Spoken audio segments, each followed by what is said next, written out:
Bom, vou dar um tempinho para todo mundo entrar. Bom, conforme eu avisei nos stories um pouquinho em cima da hora, eu estaria aqui hoje para responder a vocês as perguntas que vocês deixaram na caixinha de perguntas. Tem perguntas sobre Covid, tem perguntas sobre saúde fértil, sobre endometriose, sobre gestação, puerpério, amamentação. Então eu vou estar fazendo uma live aqui rapidinho com vocês para estar respondendo essas dúvidas. Vocês podem também mandar algumas perguntinhas aqui na caixinha de perguntas. E deixa eu ver se eu consigo, eu não sei se eu consigo puxar as perguntas anteriores aqui. Mas eu tô com elas aqui impressas, as perguntas que foram jogadas lá na caixinha de perguntas primeiro, e depois vocês deixam aqui nessa interrogaçãozinha as perguntas de vocês. Se der tempo, eu respondo a vocês. Nós vamos ter 15 minutinhos aqui e vou deixar essa live salva no IGTV para quem quiser assistir depois também, tá bom? Bom, algumas perguntas foram em relação à Covid e muitas seguidoras relataram. Ó, a Alana escreveu aqui: tive Covid ano passado e depois de algum tempo meu cabelo começou a cair muito e ainda está caindo. A Alessandra também disse: tive Covid em novembro e meu cabelo anda caindo muito. A Mônica já relatou que está com Covid pela segunda vez, com sintomas mais leves, e o que ela pode fazer? Bom, obviamente eu tenho atendido vários pacientes pós-Covid. Eu já gravei inclusive um vídeo que está salvo no IGTV, que fala um pouquinho sobre como a nutrição pode contribuir antes da vacinação, durante o Covid, durante a infecção por Covid, pós-Covid, porque a gente sabe que durante a infecção por Covid-19 existe um processo inflamatório muito grande acontecendo no seu organismo. Então essa produção excessiva, essa tempestade de citocinas inflamatórias gera uma série de desequilíbrios nesse organismo que precisam ser corrigidos, tanto durante a infecção quanto principalmente após, tá? Eu vejo alguns pacientes que mesmo 3 meses após Covid ainda tem sintomas, tem queda de cabelo, tem fadiga, tem dificuldade para voltar, né, o ritmo da atividade física, alguns têm sintomas de ansiedade, depressão, e tudo isso a nutrição pode contribuir muito. Como é que a nutrição pode contribuir? Ajustando. Através desses sinais e sintomas, a gente consegue correlacionar na nutrição a deficiências nutricionais, que aí depois são conferidas através dos exames laboratoriais de sangue. Então a gente consegue não só ajustar uma alimentação anti-inflamatória, mas também suplementar o que está faltando no organismo dessa pessoa, para melhorar a função mitocondrial, para melhorar essa fadiga, melhorar esse sintoma de depressão, melhorar a saúde intestinal, que provavelmente foi afetada por conta das medicações, né, que precisou utilizar. Inclusive o podcast de ontem da Rádio CBN, eu falei sobre sinais e sintomas que estão associados ao que falta na sua alimentação, né, a desequilíbrios nutricionais. O nosso corpo, gente, ele é muito sábio. Na verdade, ele manifesta através de sinais clínicos, por exemplo, uma queda de cabelo, uma unha fraca, um cansaço, uma compulsão por açúcar. Muitas vezes é o seu organismo tentando te mostrar, essa unha fraca pode estar associada à deficiência de ferro, de zinco, de selênio. Eu falei ontem das aftas. A afta com frequência na boca está associada à deficiência de folato, de ácido fólico. Então a gente pode dosar o ácido fólico eritrocitário, fazer a suplementação de metilfolato e também aumentar folhas verdes escuras na alimentação desse paciente. Aquelas pintinhas brancas nas unhas estão relacionadas à deficiência de zinco.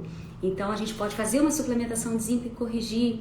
A queda de cabelo, existem várias questões envolvidas, entre elas a saúde hormonal, a saúde intestinal, o estresse, a ansiedade, mas também deficiência talvez de uma biotina, de um complexo B, de um zinco, de uma vitamina D, de ferro.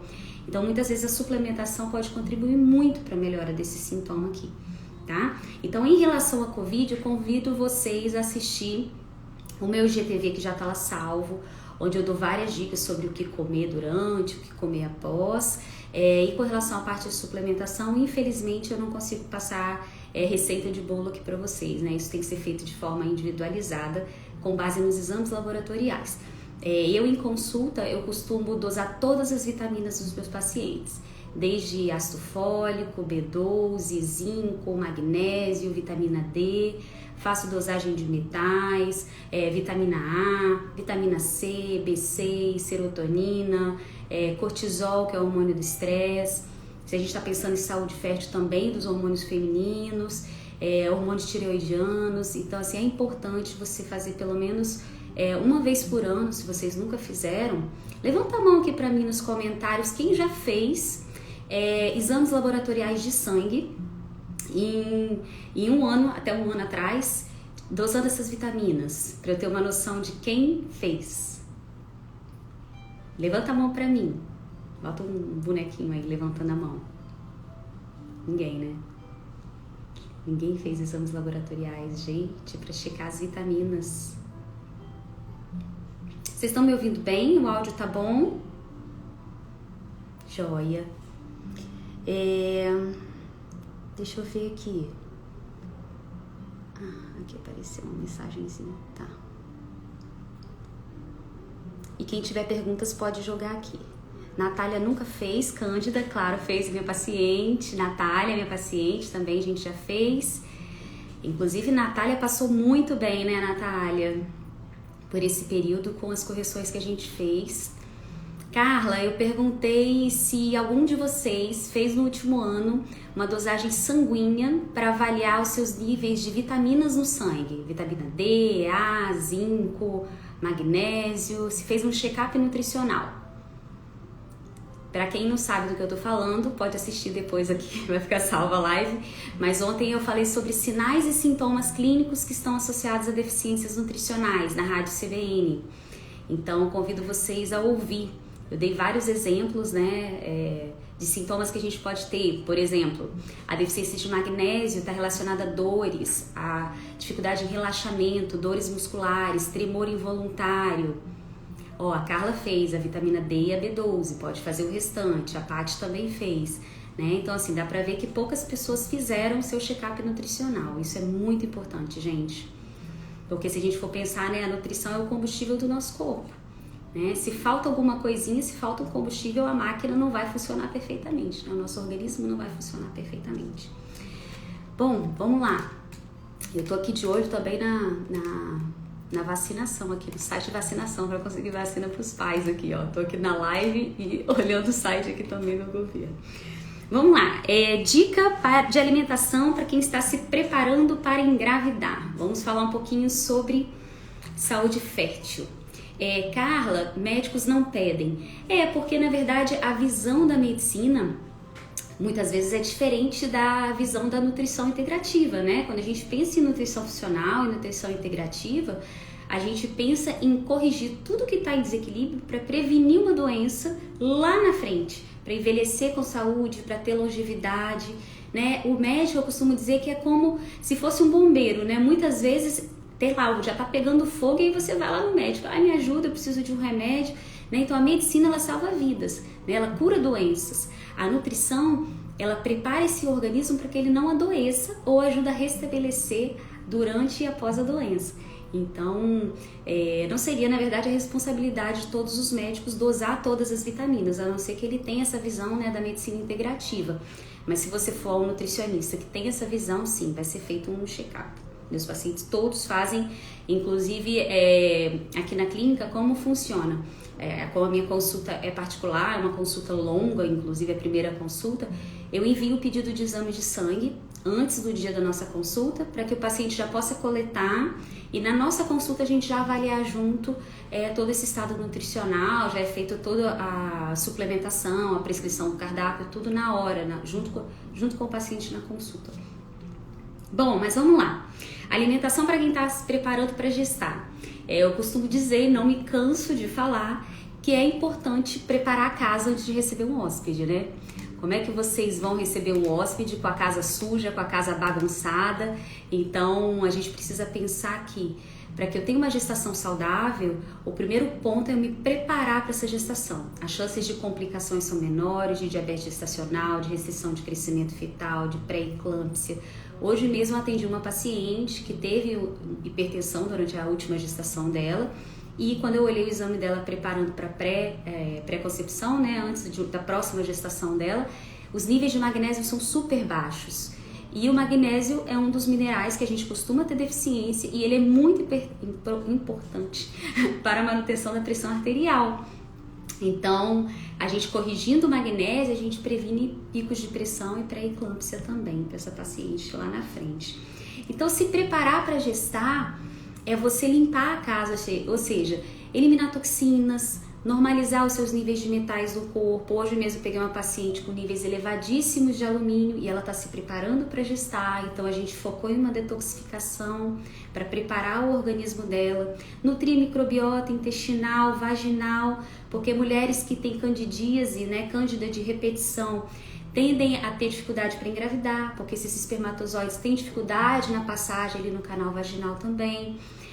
A gente sabe que o estresse oxidativo, né, a alta produção de radicais livres, o organismo mais inflamado, como mulheres que têm doenças autoimunes, que têm endometriose, eu atendo muitas pacientes com endometriose e com baixa reserva ovariana, são mulheres que precisam ter uma suplementação alta de antioxidantes, como coenzima Q10, vitamina C, vitamina E, NAC, alfa-lipóico, enfim, uma série de suplementos que a gente utiliza para preparar essa mulher para melhorar a qualidade desses óvulos, seja para uma gestação natural ou seja para uma FIV. Porque uma das perguntas foi assim, da Shirley: Roberta, alguma dica de alimentação para quem está se preparando para uma FIV? Sim, é importante que você arrume essa casa, né? Detoxificar, nutrir microbiota, inclusive porque a gente tem uma microbiota endometrial, que é onde vai ser implantado esse embrião também, melhorar a qualidade desses óvulos através de uma alimentação saudável e suplementação antes de fazer a coleta de óvulos, e aí depois preparar esse endométrio para receber esse embrião na hora que for fazer a transferência. E lembrar que o maridão precisa acompanhar. Ontem mesmo atendi um maridão de uma paciente, super gente boa, que está pronto para acompanhá-la, né, nesse propósito de melhorar a saúde fértil do casal para uma futura gestação. Porque o estado nutricional do homem, o nível de estresse, deficiências nutricionais, se ele pratica atividade física ou não, se ele está obeso ou não está, se ele bebe, se ele fuma, isso também afeta a qualidade dos espermatozoides. E o que a gente mais vê hoje não são só mulheres com baixa reserva ovariana, são homens também com baixa produção de espermatozoides, ou espermatozoides que não nadam, ou seja, tem baixa motilidade, ou que tem alterações morfológicas, e isso também tem a ver com deficiências nutricionais. Então, olha só como é importante um casal se preparar, né? Eu atendo também muitas mulheres no pré-gestacional e mulheres grávidas que se preocupam muito com a questão de síndromes, né, com deficiências nutricionais que podem ocasionar restrição de crescimento, diabetes gestacional, falam muito de autismo também, né? Então, a gente precisa pensar que se preparar para uma gestação, a gente consegue minimizar os riscos de qualquer complicação que possa acontecer durante a gestação também, tá? E o restante a gente entrega para Deus, né, que é o dono da vida, né? Eu costumo dizer que a gente faz a nossa parte, prepara o nosso corpo, né, e depois entrega para Deus. Perguntas agora sobre endometriose. No tratamento de endometriose, quantas vezes eu posso ter uma refeição livre? Olha só as perguntas que vocês me mandam. Tem essa aqui, tem outra pergunta também: quais são os principais alimentos da endometriose? A Laísa que mandou: doutora, eu sou portadora de endometriose e ao fazer qualquer atividade física, qualquer exercício físico, fico super fraca. É muito comum as mulheres com endometriose terem dor crônica, terem alterações de humor, irritabilidade, ansiedade, que estão relacionados à dor, né? Ninguém vive feliz com dor. Alterações intestinais, então constipação também. Então, quando a gente pensa em endometriose, e eu não vou repetir tudo aqui, porque tem 1 milhão de informações no meu Instagram sobre endometriose, porque eu atendo muitas pacientes, né, com endometriose, até porque, gente, vamos lá, né? Hoje, 1 em cada 10 mulheres são diagnosticadas com endometriose, né? Então, quem não conhece endometriose precisa ler sobre isso. O profissional que não sabe trabalhar com mulheres com endometriose precisa se capacitar, porque é uma doença crônica, inflamatória, estrogênio dependente, e a nutrição pode contribuir muito, muito, muito, muito para a melhora dos sintomas, para a melhora desse intestino, para possibilitar que essa mulher venha gestar, uma gestação natural, aumentar as chances de um positivo na FIV, diminuir dor. A maioria das minhas pacientes com 30 dias relatam: Roberta, parece que você tirou minha dor com a mão, assim, porque a suplementação, a alimentação faz toda a diferença em controlar a produção de citocinas inflamatórias dessa doença. Então melhora muito a sua qualidade de vida. E eu volto a dizer o que eu disse na live da semana passada com a doutora Rosane sobre endometriose. É você que controla a sua endometriose, não é a sua endometriose que controla a sua vida. Então, as escolhas alimentares que você faz, o estilo de vida que você leva são determinantes para a multiplicação, hoje eu estou embolando a língua, multiplicação dessas células, para o crescimento, para o avanço da doença, para o quadro de dor, para todos os sintomas relacionados à endometriose. Então, são as escolhas que você faz que vão melhorar a sua qualidade de vida. Um exemplo que eu uso é assim: a gente tem um paciente diabético. Se ele é diabético, ele não pode comer açúcar, certo? Então ele entende que para que ele possa viver bem com diabetes para o resto da vida e nunca ter nenhuma consequência na saúde dele do diabetes, morrer de outra coisa, vamos dizer, ele sabe que não pode comer açúcar. Então, se eu tenho uma doença crônica, se eu tenho endometriose, eu tenho que entender que meu estilo de vida é o principal pilar para conter essa doença. Então é algo que eu preciso levar para a vida. Mas, respondendo a pergunta aqui da Paola, no tratamento da endometriose, quantas vezes eu posso ter uma refeição livre? Ela ainda botou uma gargalhada aqui pra mim. Paola, ainda bem, assim, é porque você, na verdade, você não é minha paciente ainda. Você vai ver que eu não sou tão má assim, nem tão restrita. Eu costumo dizer para meus pacientes que a gente precisa ter um equilíbrio entre os dias que a gente come alimentos bons, suplementa, faz atividade física, e os dias em que a gente também, né, relaxa um pouquinho, somos de carne e osso, isso faz bem para a alma, faz bem para suas emoções, né, faz bem para suas relações, que as pessoas se reúnem para comer. Então, eu costumo dizer que no final de semana você pode dar uma relaxada, tomar o seu sorvetinho, comer alguma coisa que você goste, sem problema nenhum, mas desde que não exista um exagero, só isso. E de segunda a sexta você mantém uma alimentação mais anti-inflamatória, ter o cuidado com a sua suplementação, tá? Manter atividade física. Então vão ser 5 dias anti-inflamatórios contra 2 com um pouquinho de alimentos inflamatórios. Então dificilmente a sua endometriose vai piorar. A gente não precisa ser tão restrita assim não, tá? Com relação às gestantes, que eu também atendo bastante, teve uma pergunta, deixa eu achar ela aqui. Eu tô achando dicas sobre vitaminas e afins importantes na gestação. Gente, toda gestante precisa ter um acompanhamento nutricional. Não dá para excluir a importância da nutrição nesse processo. É o momento mais importante da sua vida. E o seu bebê, ele só vai receber os nutrientes que ele precisa para a formação adequada dele através do que você come, através da sua boca. Come ou suplementa, né? Então, um nutricionista que atende gestantes precisa entender de cada etapa da gestação e quais são os nutrientes envolvidos em cada etapa. Eu costumo dividir em trimestres para as minhas pacientes, fica mais fácil delas compreenderem e fazer os ajustes de alimentares, de suplementação, análise de exames laboratoriais a cada trimestre, todas são monitoradas. Mas a cada trimestre existe uma necessidade nutricional diferente. E além disso, é importante que, além da gente já ter um protocolo de quais são as suplementações, né? Primeiro trimestre, segundo trimestre, terceiro trimestre, amamentação, a gente já sabe quais são os nutrientes mais importantes na alimentação, na suplementação, precisa considerar os exames laboratoriais, né? Porque às vezes a gente tem uma gestante com deficiência de vitamina A, com deficiência de vitamina D. Por exemplo, a vitamina A é muito importante para a formação da retina do bebê. É muito importante para o sistema imunológico, para a implantação. E muitas vezes a gente não dosa a vitamina A. E o que eu mais pego na clínica é gestante com deficiência de vitamina A. Tá? E no puerpério, na amamentação, a Juliana tá no puerpério. Hoje eu também atendi uma paciente, na verdade ela ainda não está no puerpério. A gente faz uma consulta aqui, que é assim, o meu acompanhamento das gestantes é muito bacana. Eu acompanho essas mulheres antes de engravidar, aí libero para tentar engravidar. Aí quando elas engravidam, elas vêm, voltam, a gente faz a prescrição do primeiro trimestre, depois do segundo, depois do terceiro. E por fim, ao invés da gente fazer uma consulta de amamentação, eu faço uma consulta pré-parto, que é onde eu passo essas recomendações do que comer se ela for para um parto normal, o que levar para a maternidade, a alimentação que ela deve ter no pós-parto, porque não tem como a gente fazer uma consulta nutricional com um bebezinho recém-nascido de 2 semanas, de 3 semanas. É um estresse para a mãe. E essas vitaminas já precisam estar manipuladas para o pós-parto.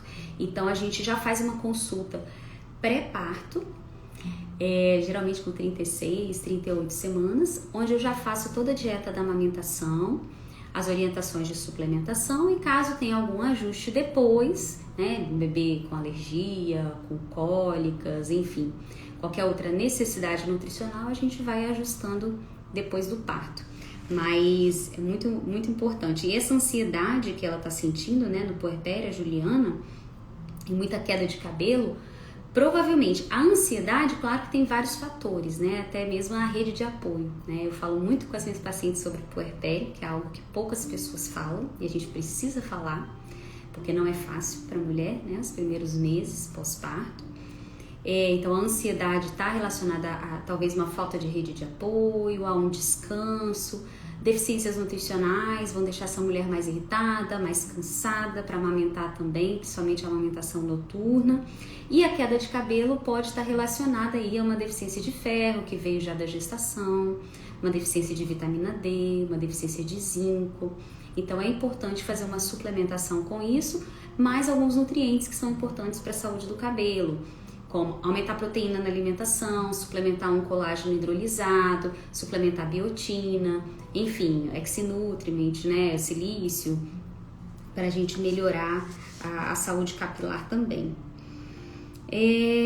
Tem uma outra pergunta aqui sobre saúde tireoidiana, né? Quais são as bases de uma dieta para quem tem hipotireoidismo? A gente precisa pensar, tem também um post, podem olhar lá no meu feed. Eu tenho tido cuidado de fazer alguns posts informativos para vocês, onde eu falo um pouquinho sobre tireoide. A tireoide é uma glândula que ela é muito sensível a toxinas ambientais, então assim é muito importante que você tire um pouco de contato com plástico, com alumínio, com petrolato, sabe, com esses parabenos que tem nos desodorantes, nas maquiagens, nos produtos que a gente utiliza, nos produtos químicos, para poupar um pouco essa tireoide e nutrir, tá? A tireoide precisa de uma série de micronutrientes que podem ser suplementados e podem ser obtidos também através da alimentação. E ver também nos exames laboratoriais quais são as deficiências para corrigir certinho, tá? Bom, vamos para a nossa última pergunta. Ótima pergunta. Temos aqui uma pergunta da Ana Cláudia sobre o antimuleriano de 0,3, né? Ela ficou bem triste com esse antimuleriano. Inclusive, Ana Cláudia, eu vou te passar então como um incentivo, como uma esperança para você. A gente sabe que mulheres com antimuleriano abaixo de 1 é um pouquinho mais difícil de engravidar. Mas eu, inclusive, tenho uma paciente de 42 anos com antimuleriano de 0,3 que engravidou naturalmente. E ela já estava na fila para óvulo doação. Na verdade, o coração dela não queria, né? Ela não queria, na verdade. E aí ela entregou para Deus e veio uma gestação natural. Então, não é regra, né? Enquanto existe reserva ovariana, existe a chance de gestar. Obviamente, é importante que você seja acompanhado por um nutricionista e um médico também, um fertileuta e uma ginecologista que possa estar acompanhando você para saber qual tempo realmente você pode tentar essa gestação natural ou se precisa talvez fazer um tratamento, uma indução, ou se vale a pena recorrer à FIV, tá? Vale a pena ter um acompanhamento médico também. Mas sem dúvidas pensar que hoje eu falei isso com uma paciente, hoje eu expliquei para ela que o nosso estilo de vida, a exposição das mulheres hoje a toxinas ambientais, o estresse, os agrotóxicos, as substâncias químicas todas que eu acabei de citar nos cosméticos e tal, tudo isso afeta a nossa reserva ovariana, está relacionado hoje a tantas mulheres jovens com a baixa reserva ovariana, tá? Mas uma boa suplementação, uma boa conduta nutricional junto ao acompanhamento médico vai ser fundamental para que você possa gestar, tá bom? Bom, pessoal, é isso, eu fico por aqui, meu horário já até estourou um pouquinho. Vou deixar salva essa live, tá? Adorei a participação de vocês, assim, eu fico muito feliz quando vocês mandam perguntas. E isso me ajuda a entender melhor qual é o meu público aqui no Instagram, né? Eu tô aqui para compartilhar com vocês um pouquinho do meu conhecimento, né? Trazer receitas gostosas, incentivar vocês a ter uma vida mais saudável. E é importante que a gente tenha essa troca através dos posts, através dos stories, para que eu saiba que vocês estão gostando do que eu tô colocando, se tá de acordo com o público que eu tenho me seguindo, né? Eu tenho identificado que é um público realmente mais feminino, mais voltado para a parte de saúde da mulher, que é o que eu amo, é o que eu trabalho, minha principal área de trabalho. Mas participem, tá? Podem mandar perguntas sempre, podem mandar direct quando precisar também. E também estou à disposição na clínica, tanto na clínica virtual para atendimento online, quanto na clínica para o atendimento presencial, tá bom? Um beijo grande, fiquem com Deus.